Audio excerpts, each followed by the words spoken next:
नमस्कार, आप देख रहे हैं फर्स्ट बिहार झारखंड में आपके साथ तबजीत सिंह।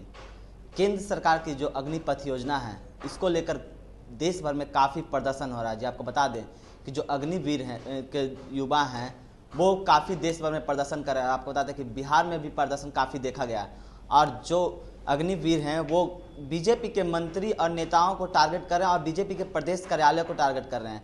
और इसी पर कल संजय जायसवाल ने बिहार के प्रशासन सेवा पर सवाल उठाया और साफ तौर पर उन्होंने कहा है कि जो ये सब घटनाएं हो रही है उसमें बिहार के प्रशासन मिलीभगत है, यानी कि वो साफ तौर पर नीतीश कुमार पर हमला कर रहे हैं क्योंकि बिहार के प्रशासन सेवा उन्हीं के हाथ में है। इसी पे बात करने के लिए हमारे साथ जदयू के एमएलसी नीरज कुमार हैं। बीजेपी के प्रदेश से संजय जायसवाल आरोप लगा रहे हैं कि बिहार की प्रशासन सेवा मिलीभगत है और इस तरह की घटनाएं हो रही है। सुविधा के अनुसार तर्क नहीं देना चाहिए। अगर बिहार सरकार के कानून व्यवस्था पर इस घटना के आधार पर मूल्यांकन कर रहे हैं तो क्या रेलवे परिसर में रेलवे की जो घटनाएं हुई ट्रेन के साथ करना, ये दूसरी घटनाएं, क्या रेल मंत्री के इकबाल पर भी सवाल उठा रहे हैं? आरपीएफ पर सवाल उठा रहे हैं? चूंकि रेल मंत्रालय तो आपके जिम्मा है और रेल मंत्रालय के आरपीएफ एक्ट क्या कहता है, रेलवे प्रोटेक्शन फोर्स की जिम्मेवारी क्या है और उसको कौन देखता है। तो आप बिहार सरकार पर अगर सवाल उठा रहे हैं तो इसका मतलब निगाहें आपकी वहां भी हैं। और ये घटना जो हुई है बिहार में ही केवल हुआ, आपने बिहार केंद्रित इसको कर दिया। देश के अंदर में हरियाणा में हुआ, मध्य प्रदेश के अंदर घटनाएं हुई, राजस्थान में हुआ और बुलडोजर संस्कृति वाला उत्तर प्रदेश में भी हुआ।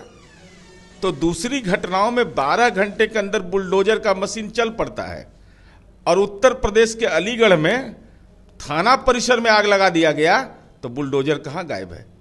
बुलडोजर के स्टीयरिंग पर बैठा हुआ कहाँ है? क्या कर रहे हैं? इसलिए ऐसे सवालों पर कम से कम गंभीरता से बातों को रखना चाहिए। जो अग्निपथ योजना आपने चलाई है, किनके मन में आक्रोश है? युवाओं के मन में आक्रोश है, तो उनसे बात करिएगा ना, संवाद करिएगा ना। कोई नई योजना अगर लाते हैं तो उसका संवैधानिक प्रक्रिया है, उस प्रक्रिया के तहत उसको वेबसाइट पर डालिए, लोगों से राय मांगिए। राय मांगने के बाद उसके नतीजे के आधार पर भाई कार्य योजना सरकार को बनाने का अधिकार है। लेकिन आप सीधे तौर पर उन युवाओं की के मन के अंदर जो भय, निराशा, जो आकांक्षा है, उस पर अगर वज्रपात करिएगा भाषाई रूप से तो स्वाभाविक है। और यह स्वतः स्फूर्त आंदोलन है। चाहे वो आरआरबी का मामला क्या था, आरआरबी का मामला स्वतः स्फूर्त था कि नहीं? आरआरबी एनटीपीसी का जो मामला था, इसी ढंग से यह आंदोलन है। तो इसी रूप में इसको देखना चाहिए। और हम तो यह सलाह देंगे कि ऐसे सवाल पर प्रशासन के इकबाल पर आप सवाल उठाइए, लेकिन आप सरकार के भागीदार हैं, इसको भी हमेशा याद रखिएगा। ऐसा नहीं कि उस भागीदारी से अपने आप को अलग कर लीजिए, और अलग करिएगा भी तो जनता तो पूछेगी कि सरकार में आप शामिल हैं। तो इसलिए ऐसे सवाल पर हम तो अनुरोध करेंगे कि विनम्रतापूर्वक संवैधानिक प्रक्रिया के तहत नौजवानों से संवाद करिए। संजय जायसवाल ने एक सबूत भी पेश किए थे। उन्होंने साफ तौर पर दिखाया था एक वीडियो जिसमें पुलिस जो सिलेंडर उनके घर पर फेंका गया उससे छुपाने की कोशिश की। उन्होंने साफ तौर पर कहा कि वो पुलिस छुपा रही थी सबूत को। ये उन्हीं का एफआईआर और उन्हीं का वीडियो मैंने आपके चैनल पर भी सुना है। उन्होंने कहा कि हमने 100 लोगों को आइडेंटिफाई किया, पहचाना, लेकिन जो आवेदन दिया उसमें लिखा अज्ञात। उनका घर है, उनका निर्वाचन क्षेत्र है, वो पहचान भी रहे हैं। उन्होंने ही दावा किया ना, तो नाम दे देते उसके साथ, तो पुलिस को सूचना दे देते कि ये 100 आदमी, बाकी 700-600 आदमी है, उसको पुलिस आइडेंटिफाई करे। लेकिन ये 100 का मेरे पास सबूत है, वो सबूत दे देना चाहिए। मैं इन्हीं के द्वारा आवेदन है ना, उसके सिग्नेटरी कौन है?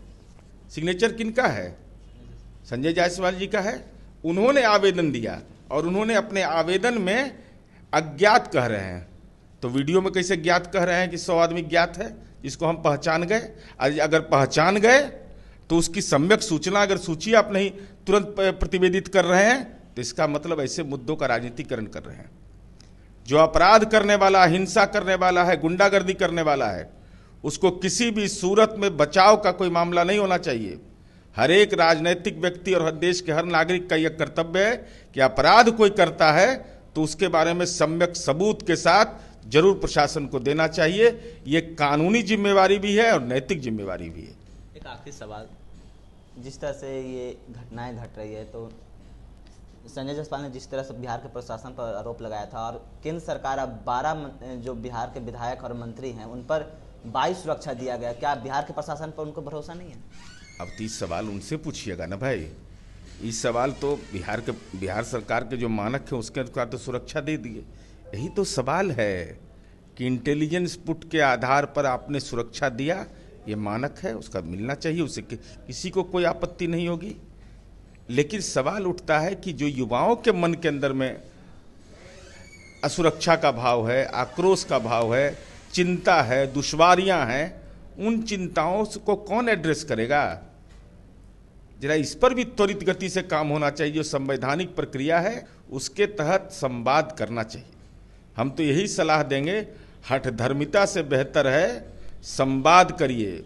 जैसे आरआरबी एनटीपीसी में आपने बाद में उसको एड्रेस किया, किसान बिल को आपने एड्रेस किया, वैसे ही युवाओं का, और बिहार में उत्तर प्रदेश के बाद सबसे ज़्यादा युवा सेना में भर्ती होते हैं तो वो तैयारी करते हैं। अब तो है बिहार में नीतीश कुमार जी का राज। हर गांव के खेत कस्बे में जाइए, सड़क बना हुआ है, बच्चे दौड़ते रहते हैं, कम उम्र में अपने जीवन की पटकथा लिखना चाहते हैं। तो वो जो मेहनत करते हैं, वो अपने जीवन का सामर्थ्य का इस्तेमाल करते हैं और ये राष्ट्र के पुरुषार्थ में वो शामिल होना चाहते हैं। तो हम तो अनुरोध करेंगे कि उनसे संवाद करिए। लेकिन सवाल ये उठता है कि बिहार सरकार में वो भी आपके सहयोगी हैं, वो प्रशासन से आप सवाल उठा रहे हैं, और तो जनता क्या सोचेगी इस पर? यही तो हमने पहले आपको कहा कि सरकार में रह के सरकार के इकबाल पर सवाल खड़ा करिएगा तो कटघरे के दायरे में आइएगा। और हमने यह भी कहा कि आपने 100 लोगों को आइडेंटिफाई किया है, हम आइडेंटिफाई कर रहे हैं, तो आप आवेदन में 100 लोगों का नाम क्यों नहीं दे रहे हैं? प्रशासन तो अपना काम कर रहा है और करेगा। मुकदमा दर्ज हुआ, कहा कि कार्रवाई नहीं हुई। 700 से ज़्यादा लोगों की गिरफ्तारियां हुई हैं और इस संबंध में मुकदमे दर्ज हुए हैं। लगातार मुकम्मल कार्रवाई की जा रही है। और अगर बिहार को आप मानक मान रहे हैं कि यहाँ कानून व्यवस्था फेल है, तो उत्तर प्रदेश के अलीगढ़ में पुलिस थाने परिसर में जो हुआ, बनारस में जो हुआ, दूसरे जगहों पर जो हुआ, हरियाणा के अंदर में हुआ, राजस्थान के अंदर हुआ, मध्य प्रदेश के अंदर हुआ, तो उसके कौन से मानक होंगे आपके? चलिए, ये थे जेडीयू के एमएलसी नीरज कुमार और जेडीयू के मुख्य प्रवक्ता नीरज कुमार। इन्होंने साफ तौर पर बताया है कि जो अगर सवाल उठा रहे हैं बिहार प्रशासन पर, तो वो भी सरकार में हैं। तो ये सोचने की बात है कि वो भी सरकार में रहते हुए इस तरह के बिहार के प्रशासन पर सवाल उठा रहे हैं। और भी खबरों के लिए बने रहें फर्स्ट बाय झारखंड।